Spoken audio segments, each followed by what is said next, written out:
জন্য। 16 বছরের ইতিহাস চান, আমি 80 বছরের ইতিহাস দিচ্ছি আপনাদেরকে। বোঝা গেছে, বোঝা গেছে। ছেলে কি করছে?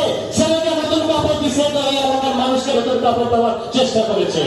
ছেলের সাথে ইফতারি করেছে, তো এলাকার গ্রামের মানুষের সাথে ইফতারি করার চেষ্টা করেছে। পূজার আশ্রম হিন্দু মাদের কথা চিনতে পারে।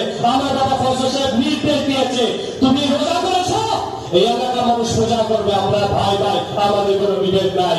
আজকে প্রশ্ন করেন ফজল সাহেব কোথায় ছিল? আরো বলবো না, লজ্জা লাগবে।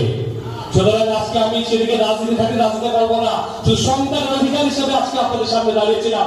যখন আমার বাবার সততা নিয়ে, আমার বাবাকে সময় নিয়ে প্রশ্ন করা হয়েছিল, সন্তান হিসেবে দাঁড়িয়ে থাকতে পারি নাই, তাই দুটো কথা বলেছি।